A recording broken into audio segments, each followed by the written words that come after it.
guys, this is Dr.Sadashivam once again with you. Guys, today we are going to talk about Mahindra and we will cover all their segments, tractors, commercial vehicles, SUVs and host of other products, and overall if you see their share prices which were lingering at around 650 675, today it has almost reached 1300 rupees just in the last 5 months, guys. Talking about March and we are in September just starting, and no one can expect a better return than this.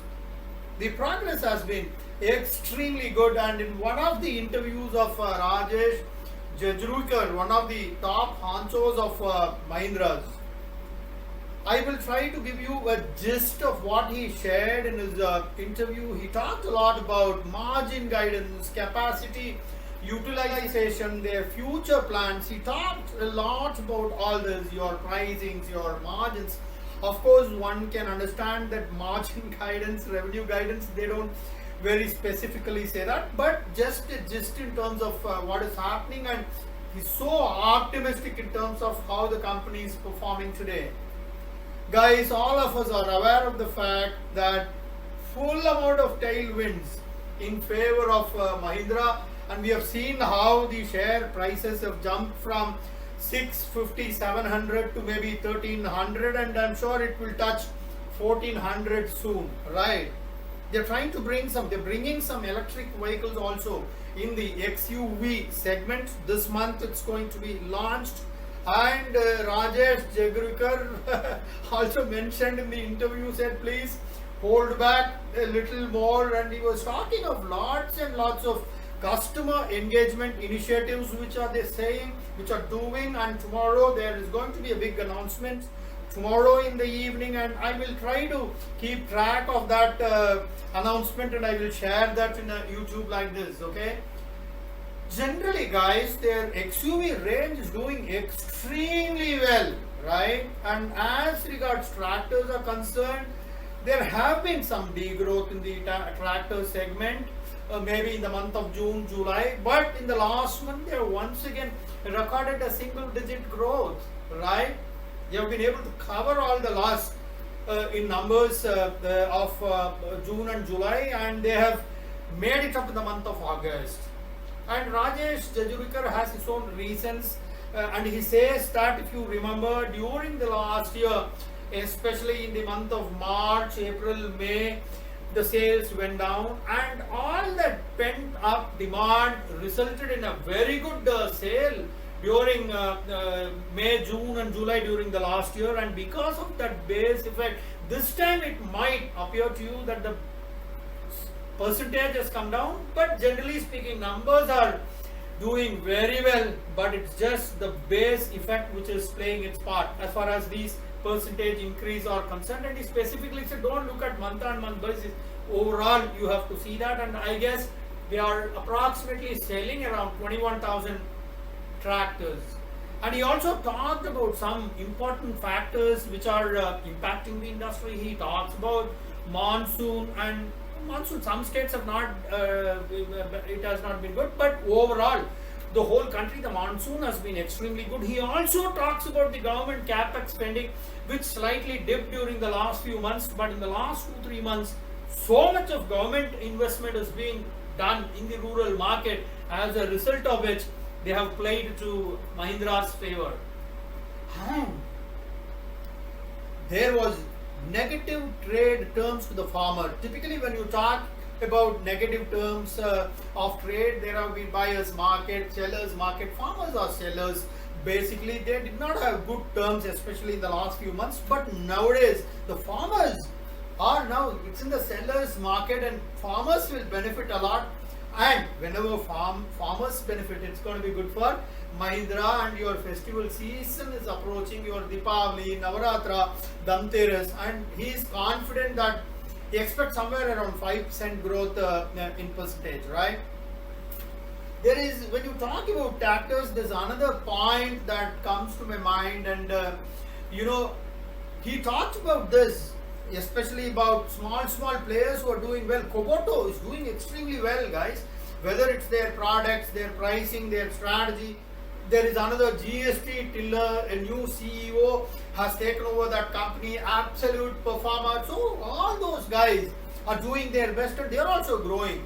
So when this question was put up to Rajesh in terms of what he feels about that, his viewpoint is that he's very optimistic, and of course he didn't go down too much into this question, but generally he said they are very strong in these segments, new products are coming, new technical upgradations are talking about, and he was very positive in his outlook for the coming months, and he's very confident he will be able to maintain their share and the overall cake will increase. And as regards capacity expansion, whether it is their passenger vehicles, your commercial vehicles, tractors, their SUVs, there have been a lot of capacity expansions in the past, and they are planning more capacity expansions in the coming years. And especially if you see SUV market, they are doing extremely well in the SUV market, and keeping that in mind, capacity is being increased. It's a continuous process because their only objective is the current waiting times, which are way high. Job is to bring that down. Capacity utilization is one more point they will do. And in the past there have been some supply chain disruptions, all that is getting over, and now if you look at the commercial vehicles, there has been a very good momentum. They've recently launched a pickup and the response has been superb. And in fact, he was mentioning 70% growth in this, and of course he didn't talk about specific numbers as far as future guidance is concerned, and he was also talking about a new plant which he says will come into operation in the next 12 or 18 months. I'm not very sure. I remember he was mentioning Swaraj or something like that. Probably that plant will start during the next year. Guys, very important point of concern, because their margins are going down, because this question was put up by CNBC. And for that he has a beautiful answer. He says, yes, commodity prices was there everywhere in the world, and yes, it did affect, but today it has started coming down. But for that price decrease in commodity prices to start impacting the profits, it will take some time. And secondly, he also said that because of their good negotiation practices, their past contracts have protected them very well as far as maintaining their margins are concerned. Otherwise, things would have been even bad. Another thing he said, they did not increase the prices in one go because sale is important, capacity utilization is important, customer satisfaction is important. So they did not increase price in one go, but slowly and steadily, because demand elasticity is very important. One needs to consider that. And today, whatever reduction in commodity prices you are seeing, all that will start taking effect in the coming months, and that will have a positive impact on their overall projects. And now he also said a beautiful thing. He said you have to differentiate between margins and profitability. He says profitability, there is nothing, it's good, but maybe margins are affected because of the input increase in input prices, etc., etc. And as far there are other measurements other than your input prices of raw materials, other things like efficiency, productivity, their company strategy, how efficiently their guys are working. All those guys are trained, right? As a result of which, that also will have a positive impact on the profits. Now, as regards inventories, dealer inventories, the question was put up that inventories are very high in the dealers. Beautiful answer. He said that the festival season is starting earlier this time, and he said that one should not misunderstand that if the inventories are high, vehicles are not getting sold. For example, festivals are approaching, your Deepavali, Dhanteras, Navaratras, all that is approaching, and therefore it is a kind of a planned and conscious decision, right? That's not a concern at all. And he agreed that it is true as far as the dealer inventories are concerned.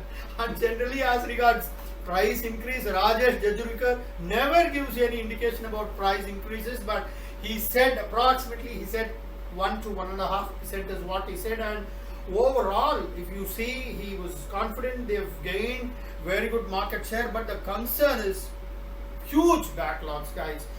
Lakhs and lakhs of vehicles. They have to keep the customers happy. We have to deliver the vehicles fast. The price has to be competitive. And as far as market share is concerned, he said they are doing extremely well. And he also said that they measure market share in two ways. The first part being the absolute numbers sold, the data for which comes from SIAM, of course. They monitor that. Their market share has increased, volumes have increased, top line. And the second data point is also important. He talks about not just the numbers. A lot of other automobile companies also do. They have engaged a data analytic firm who will give them details in terms of their market share, in terms of values, ad valorem basis, right? So they measure their market share in both terms, both numbers, also revenue terms, top lines, bottom lines. Lot of things are being done. Customer utilization is being increased, enhanced. Customer engagements are happening. New product launches are being done. Electric vehicle is also being launched tomorrow, and lots of things are happening. And at the helm is Rajesh Jajurikar. And even when I was a territory sales manager in Maruti Udyog regional office, I heard a lot about Rajesh Jajurikar, a great leader, and is steering the company, that is Mahindra and Mahindra company, towards victory. And proof of the party is in the eating, and the share prices have increased by, had we known that, we could have also invested. Okay guys, this is Dr. Sadashivam signing off till we meet again. Bye bye. Jai Hind.